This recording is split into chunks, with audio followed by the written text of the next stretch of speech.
Bismillahirrahmanirrahim. Assalamualaikum warahmatullahi wabarakatuh.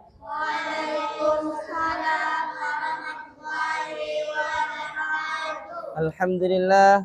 Alhamdulillahirabbil alamin wassalatu wassalamu ala asyrafil anbiya'i wal mursalin wa ala alihi wa sahbihi rasul ajma'in amma ba'du. Bersyukur kita kepada Allah Subhanahu wa taala dan mengucapkan alhamdulillahirabbil alamin. Kupis tutup pintunya. Berselawat kita kepada Rasulullah sallallahu alaihi wasallam dengan mengucapkan Allahumma shalli ala sayyidina Muhammad wa ala ali sayyidina Muhammad.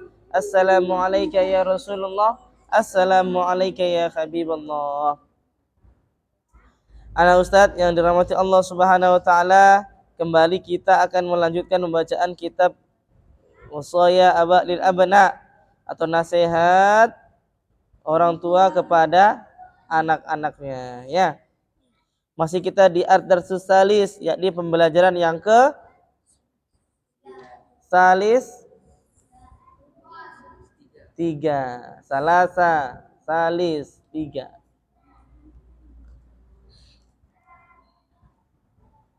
Ya bunayya, wahai anak kecil sekalian, min lutfillah, yaitu setengah dari hambanya Allah Subhanahu wa taala bi ibadihi,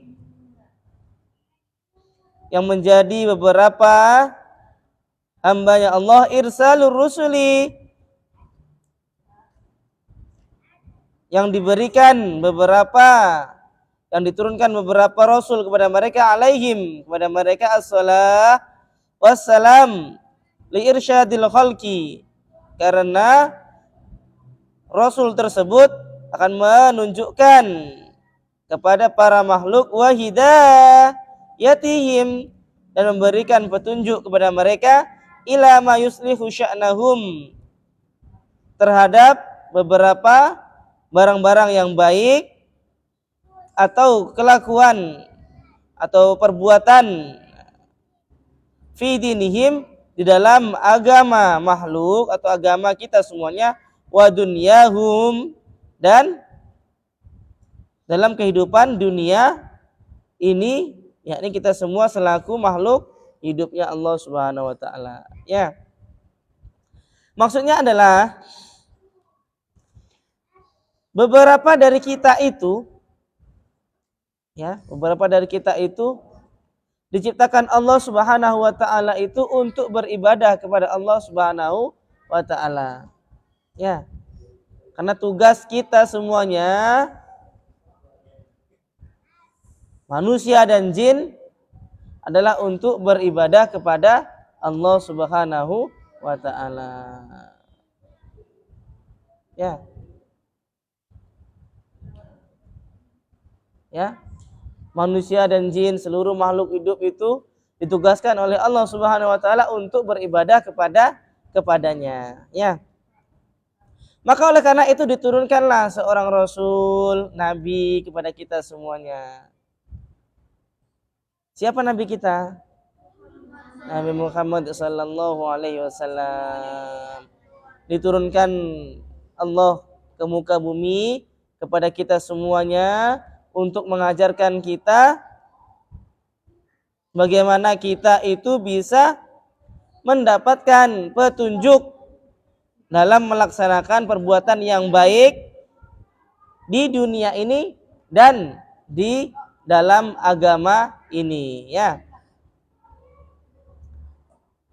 Jadi tugas Rasulullah itu untuk menunjukkan kita mana yang hak, mana yang batil, mana yang salah, mana yang benar, mana yang baik dan mana yang buruk, mana yang boleh dikerjakan, mana yang tidak boleh dikerjakan. Nah, itu tugas Rasulullah sallallahu alaihi wasallam.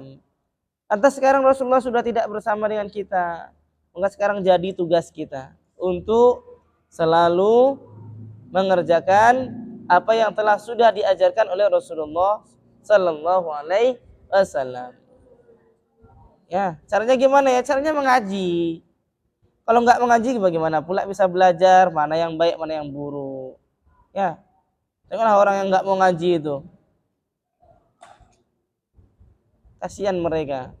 Waktu azan berkumandang tak peduli dia. Sibuk main game. Ya, sibuk nongkrong. Sibuk berjalan sana sini. Ya, tak peduli dia. Tapi kalau orang yang mengaji tahu dia. Ketika azan itu berarti tugas kita untuk bergegas menuju masjid melaksanakan sholat fardu berjamaah. Ustadz, kalau misalnya nggak bisa berjamaah gimana Ustadz? Ya, sesegera mungkin laksanakan di rumah, terutama yang perempuan barangkali ya. Udah dengar waktu azan, tinggalkan dulu mainannya tuh, langsung sholat di rumah. Habis itu baru boleh main lagi, boleh makan, boleh nonton TV, boleh tidur-tiduran, boleh main bola yang laki-laki ya.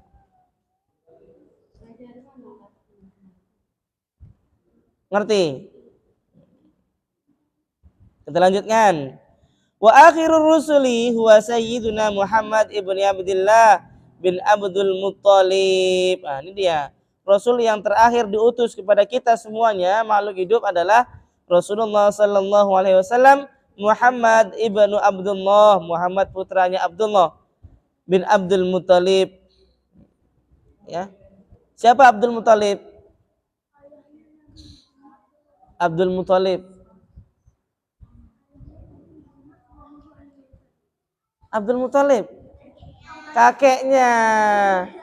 Namanya siapa? Nama ayahnya siapa? Abdullah. Ya. Nama paman Rasulullah Abu Thalib. Ya. Al-Arabi Al-Hashimi sallallahu alaihi wasallam. Berasal dari kaum Arab atau bangsa Arab dari Bani Hashim. Jadi di Arab itu banyak baninya, ada Bani Umayyah. Ya. Ada Bani yang lainnya lagi. Ya. Dan Rasulullah itu berasal dari Bani Hashim. Termasuk golongan beberapa bani atau keturunan yang termasuk juga keturunan para pejabat lah ibaratnya kalau sekarang. Ya. Rasulullah itu. Apa enggak Abdul Muthalib kakek Rasulullah itu dia yang menjaga Ka'bah. Jadi orang yang dituakan, datuk niniknya lah ibaratnya yang menjaga Ka'bah tuh di Arab. Turun temurun dari zaman Nabi Ibrahim dulu. Turunkan sampai ke Abdul Muthalib. Ya. Makanya kenapa di peristiwa kan yang nonton kemarin tuh peristiwa lahirnya Rasulullah sallallahu alaihi wasallam kan Abdul Muthalib jaga Ka'bah tuh. Rencana mau Ka'bah tuh dihancurkan oleh tentara gajah, ya kan? Raja Abraham mau dihancurkan, sedih dia, sandar dia di pintu Ka'bah. Enggak tolong dia, wahai engkau yang mempunyai Ka'bah ini, tolonglah kami untuk menjaga Ka'bahmu. Ya, akhirnya datanglah burung ababil menghancurkan, membumi, hanguskan tentara gajah yang dipimpin oleh Raja Abraham. Ya. Fakama tajibu alaika. Maka seperti halnya perbuatan yang wajib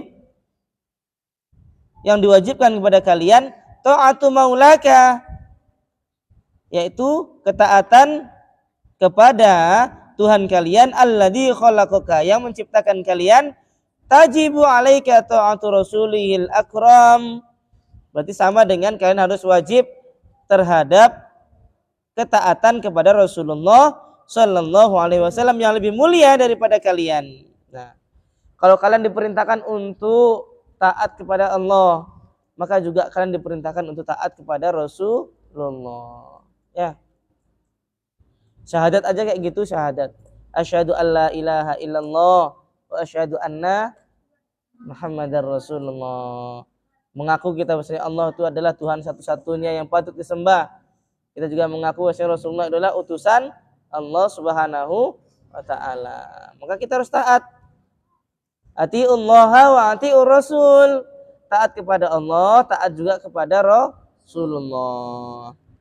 Contoh misalnya Rasulullah sallallahu alaihi wasallam menyuruh kita untuk berbakti kepada kedua orang tua. Ya. Padahal Rasulullah waktu kecil ayahnya sudah nggak ada.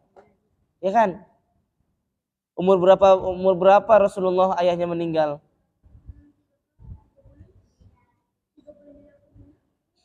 8 bulan di kandungan, wafat ayahandanya. 8 bulan. Baru sebentar hidup. Umur berapa ibunya meninggal? Umur ke berapa? 6 tahun. 6 tahun. Ya, tapi Rasulullah mengajarkan kepada kita untuk berbakti kepada kedua orang tua. Padahal Rasulullah tidak pernah berbakti kepada kedua orang tuanya semasa hidupnya. Sama ibulah mungkin beberapa selama 6 tahun itu. Ini kok bisa? Karena Rasulullah Sallallahu Alaihi Wasallam punya cara tersendiri untuk berbakti kepada orang tuanya. Ini dengan selalu mendoakannya. Pertanyaannya, Ustaz, jadi orang tua Rasulullah, ayah ibunya masuk neraka, masuk surga? Hah? Tapi ayah Rasulullah kan nggak bahasa syahadat ya, nggak melaksanakan sholat ya. Ayo, gimana? Kira-kira masuk surga atau masuk neraka orang tua Rasulullah? Tapi orang tua Rasulullah nggak sholat 5 waktu. Hah? Gimana Isan? Neraka apa surga? Jawaban terbaik adalah kita nggak perlu membahas itu, Ustadz. Ya, yang perlu kita bahas adalah bagaimana cara kita untuk bisa masuk surganya Allah Subhanahu Wa Taala. Masalah orang tua Rasulullah itu masuk surga apa neraka itu urusan Allah. Masalah orang tua Rasulullah itu sholat atau enggak terus masuk surga apa neraka itu urusan Allah. Terserah Allah mau masuk neraka atau masukkan ke surga, itu haknya Allah Subhanahu wa Ta'ala. Tapi kira-kira mungkin ya menurut beberapa ulama kita kan Rasulullah lahir untuk membawa ajaran agama Islam. Nah, mereka yang belum mengenal Islam, mereka sudah ada tauhid dalam hatinya bahwasanya Allah lah satu-satunya yang harus disembah. Itu cukup untuk menjadikan mereka masuk surga. Itu dia. Kira-kira Abdullah itu menyembah berhala apa enggak? Enggak. Aminah menyembah berhala? Ya Aminah. Ya Siti Aminah. Ya, Aminah menyembah berhala apa enggak? Enggak. Insya Allah bisa masuk surga. Apalagi punya anak seorang Rasulullah Sallallahu Alaihi Wasallam. Masa iya seluruh orang di dunia ini dari zaman Abu Bakar sampai besok kiamat aja dijamin masuk surga apa enggaknya dibantu sama Rasulullah? Masa iya orang tuanya enggak dibantu? Kan enggak mungkin rasanya kan? Yang enggak kenal sama kalian, yang enggak pernah ketemu sama kalian aja dibantu kalian. Apalagi orang yang pernah bersusah payah mengandung Rasulullah, masa iya enggak dibantu sama Rasulullah? Ya kan? Ibaratnya. Jadi insya Allah kita bermohon kepada Allah semoga orang tua Rasulullah dimasukkan ke surganya Allah Subhanahu wa Ta'ala. Amin ya rabbal alamin. Ya. Kita lanjutkan. Ya ayyuhalladzina amanu, ini ada firman Allah Subhanahu wa Ta'ala, ada firman-Nya Allah Subhanahu wa Ta'ala ya. Ya ayyuhalladzina amanu, wahai orang-orang yang beriman, atiiullah wa atiiur rasul, taatilah Allah Subhanahu wa Ta'ala dan taatilah Rasulullah Sallallahu Alaihi Wasallam. Wa ulil amri minkum, dan beberapa pemimpin-pemimpin di antara kalian. Ya, pemimpin kalian. Jadi kita diperintahkan kalau kita mengaku orang yang beriman, kita harus taat kepada Allah. Kita juga harus taat kepada Rasulullah. Juga kita harus taat apa enggak sama pemimpin? Hah? Dalam konteksnya kita harus mengikuti pemimpin. Kalau taat tidak ada kata tidak, ya kan? Taat kepada Allah kan nggak ada alasan. Mau ini alasan kalian, mau itu alasan kalian, nggak boleh. Apapun alasannya kalian harus tetap taat. Rasulullah juga gitu. Apapun alasan kalian harus tetap taat. Beda dengan pemimpin, wa ulil amri minkum, artinya ikutilah pemimpin di antara kalian. Kalau pemimpinnya mengajak adil, mengajak kebaikan, kita ikut. Kalau ngajak kejelekan, ngajak bohong, ngajak korupsi, ikut nggak kita? Ada pemimpin yang kemarin katanya janjinya makan siang gratis. Makan siang gratis rakyat Indonesia biar kenyang. Udah jadi rupanya dihitung-hitung nggak cukup duit Indonesia untuk bayar makan gratis kalian. Katanya untuk sarapan aja lah, sarapan biar sehat anak-anak Indonesia. Sarapan, dikasihnya kan besok bakwan 1 biji setiap pagi. Lumayan untuk mengganjal perut, ya. Biar kenyang, biar jadi anak pintar kalian. Ya. Ada dulu yang katanya akan menjaga keamanan dan ketentraman kampung kita. Udah jadi dia rupanya, lupa dia. Semua diembatnya. Tanah orang pun diambilnya. Itu dia. Mana? Ya kan? Makanya untuk menyikapi pemimpin yang seperti ini kita harus bijaksana. Kalau pemimpinnya ngajak baik, ngajak sholat 5 waktu, ngajak berbakti kepada kedua orang tua, kita harus ikut. Kalau pemimpinnya ngajak jelek, ngajak bohong, ngajak korupsi, kita nggak perlu ikut. Ya. Selanjutnya, firman Allah yang kedua, wa may yuti'illaha, dan barang siapa yang bertakwa kepada Allah wa rasulah, dan Rasul Allah Subhanahu wa taala, yudkhilhu, niscaya akan dimasukkan Allah Subhanahu wa taala jannatin tajri min tahtihal anhar, kepada surga yang dimana di bawahnya mengalir sungai-sungai, ya. Jadi di surga itu besok, di bawah surga itu ngalir sungai-sungai. Kira-kira kalau kalian lihat sungai pengen ngapain? Mandi. Pengen berenang, mandi, mancing, ya kan? Jadi besok surga itu di bawah rumah kita di surga tuh air mengalir banyak. Enak kita dengarnya. Ya. Kritik. Nah, kan? Kalau kita dengar suara gemericik air kan tenang kita kan? Itu makanya. Wa may yatawalla, dan barang siapa yang yu'adzibuhu 'adzaban aliman, dan barang siapa yang tidak bertakwa kepada Allah, yu'adzibuhu, maka akan mendapatkan siksanya Allah, 'adzaban alima, yaitu siksaan yang amat pedih, ya, yang sangat sakit. Kalau kita nggak takwa sama Allah, nggak taat sama Allah, disuruh sholat nggak mau, suruh ngaji nggak mau, banyak alasannya. Ustadz besok mau ujian, izin nggak ngaji boleh, kalau sama Ustadz boleh. Tapi kira-kira Allah boleh nggak? Itu dia.